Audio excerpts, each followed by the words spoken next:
हमें यह बताते हुए अत्यंत हर्ष हो रहा है कि हम आपको एक स्वस्थ और फिट जीवन शैली की ओर प्रेरित करें।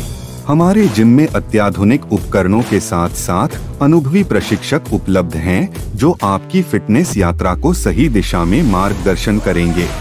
ज्यादा जानकारी के लिए अभी कॉल करें।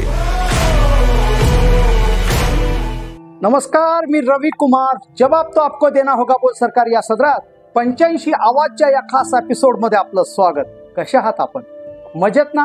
मजेत रहा, हिट रहा, फिट रहा आणि हो, आरोग्याची काळजी घ्या। चला तर मग विषयाकडे वळूया। एनडीए मध्ये सुरू झालं युद्ध, शिंदे गटाने बीजेपीला ललकारले। लक्षात घ्या मी काय म्हणतो। असं वाटतं राहुल गांधी बरोबर बोलत होते की एनडीए अर्थात नरेंद्र मोदीचं सरकार तलवारच्या धारेवर चालत आहे। थोडंही उच्च नीच झालं तरी पडतील दरीतच।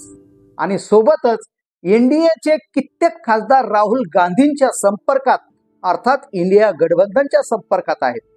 आता राहुल गांधी बरोबर एनडीएचे किती खासदार आहेत हे माहित नाही, परंतु एनडीए मध्ये धुसफूस सुरू झाली आहे हे मात्र नक्की। महाराष्ट्रात भाजपची दुर्दशा कशी झाली, त्या दुर्दशेची ऐशी तैशी झाली हे आपण बघितलं, तुमच्या समोरच आहे। आणि येणाऱ्या काळात जास्तच होईल यात शंका नाही।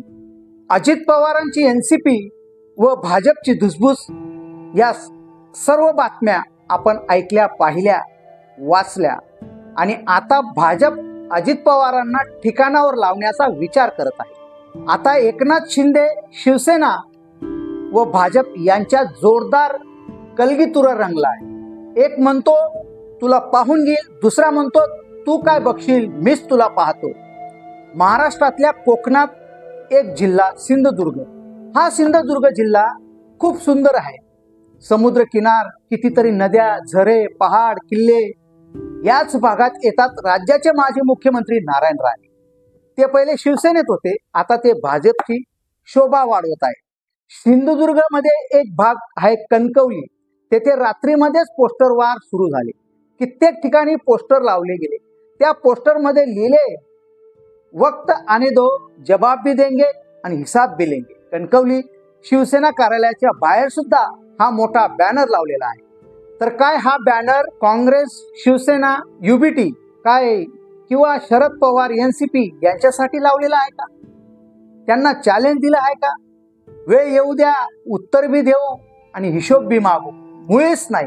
हा कुणालाच नाही, हा सरळ सरळ भाजपला दंड थोपाटलेला आहे, सरळ भाजपला चॅलेंज केला आहे।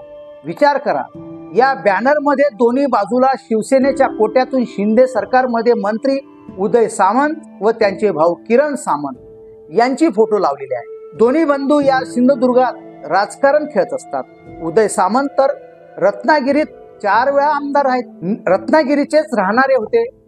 भाजपचे आराध्य दैवत सावरकर अर्थात दामोदर सावरकर, हेच दामोदर सावरकर इंग्रजांबरोबर 4 वेळा माफी मागून जेव्हा अंदमान मधून सुटले तेव्हा ब्रिटिश सरकारने त्यांना आपल्या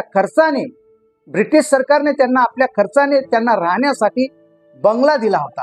जेव्हा गांधी, नेहरू, पटेल स्वातंत्र्याची लढाई लढत होते तेव्हा सावरकर इंग्रजांच्या पेन्शनवर मजा मारत होते। असो, भाजप व शिंदे सेनेच्या भांडणाकडे वळूया किंवा धुसफूसकडे नजर टाकूया। संपूर्ण कोकणात एकच चर्चा आहे, ती चर्चा म्हणजे शिंदे, शिवसेना, भाजप यांच्या धुसफूसची, एकमेकांना चॅलेंज देण्याची।